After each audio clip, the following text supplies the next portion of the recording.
So, ladies and gentlemen, nandito po ako sa bayan ng pinakasikat na bayan dito po sa, anong bayan ito, sir? Dutong Matas. Dutong Matas.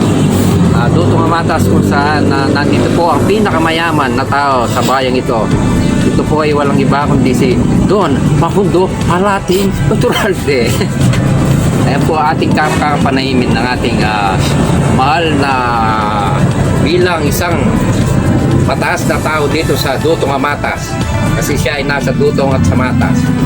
So sir, kumusta po yung buhay natin at negosyo?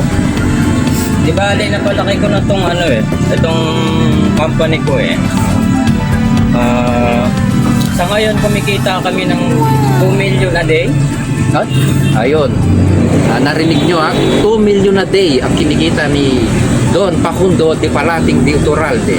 Kaya siya po ay napakayaman, napaka-rich.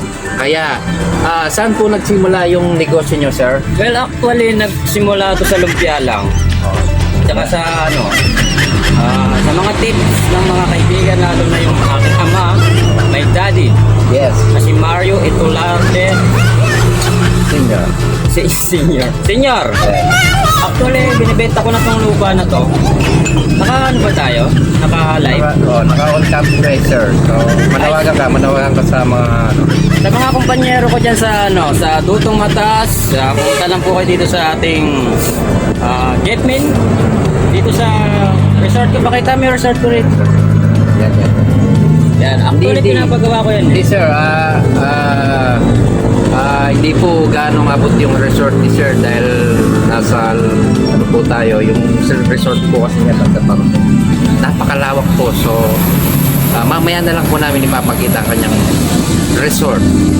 So, sir, mga ilan po yung mga naging bunga ng pagmamahalan nyo ng inyong mahal na asawa?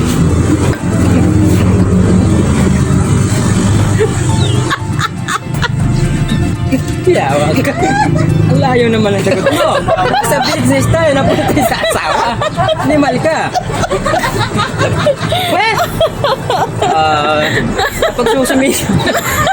Kapag sumikap po namin, pumangit ako.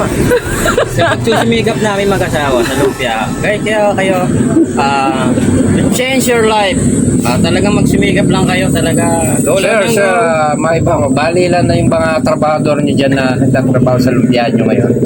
Meron na kaming 4 branch dito sa Dutong Matas. Yes. Actually, ang tao ko is 400. Ay, dami sir, no? Iba talaga pag yumayaman ka Kasi talaga. yung lupa ko rito, 23 hectares. Ay, talagang ibang-iba si sir talaga yaman. So, actually po, sa totoo lang, yung microphone kung medyas niya ito, baho. Kaya, painumin nyo ng gamot to, painumin nyo. Pati ako na, tuloy baho Painumin nyo.